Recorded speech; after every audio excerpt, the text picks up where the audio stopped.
Cette fois-ci, on est en liaison avec Jacques de Jandil. Il est bien, oui, il est bien du côté de Macao, puisqu'il se promène un peu partout dans le monde entier pour tester les équipements spécialisés pour les personnes à mobilité réduite. Et il semblerait que Jacques ait été convaincu. Direction Macao aujourd'hui, après 11 heures de vol entre Paris et Hong Kong, et une petite heure de catamaran rapide, entièrement accessible et adapté.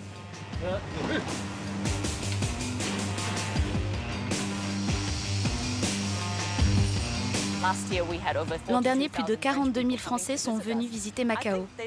Je pense qu'ils apprécient particulièrement l'ambiance qui règne ici. Ils aiment la vieille ville, mais ne sont pas insensibles aux constructions modernes et aux hôtels de luxe. Il y a plein d'endroits où ils peuvent se divertir.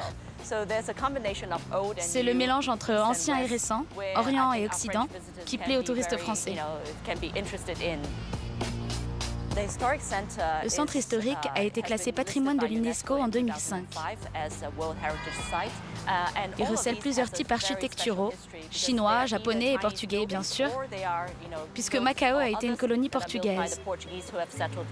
Et puis il y a aussi des bâtiments religieux. C'est pour ça que le centre historique est très visité.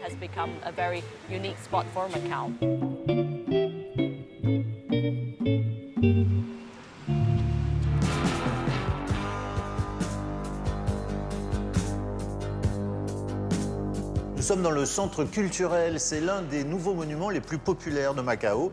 Son architecture ultramoderne abrite différents auditoriums et lieux d'exposition, comme cette série de photos de Macao à travers les âges.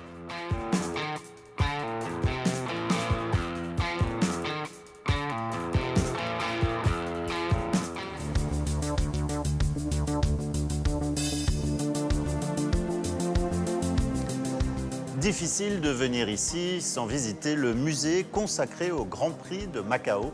Comme à Monaco, le circuit se situe en plein centre-ville. Au niveau du handicap, nous essayons de sensibiliser les professionnels à l'accueil des personnes qui ont des besoins spécifiques au cours de leur voyage.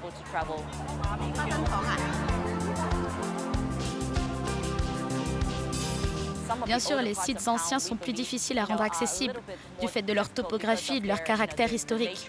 Mais nous nous efforçons de faire le maximum à chaque rénovation. Aujourd'hui à Macao, il fait 26 degrés. Il ne fait pas très chaud, il fait bon.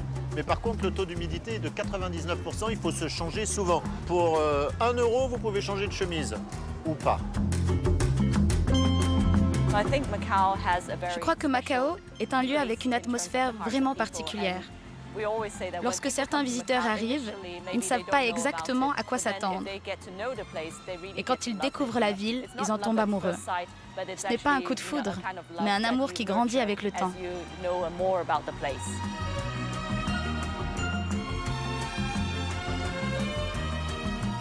Depuis quelques années, la démesure n'étonne personne ici à Macao.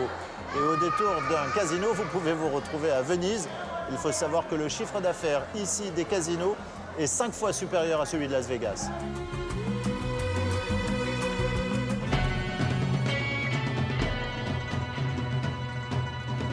Macao a été la première enclave européenne en terre chinoise au XVIe siècle. Restée longtemps sous domination portugaise, elle est redevenue chinoise en 1999. C'est un très agréable lieu de séjour à venir visiter le plus rapidement possible. Très bonne journée, à bientôt.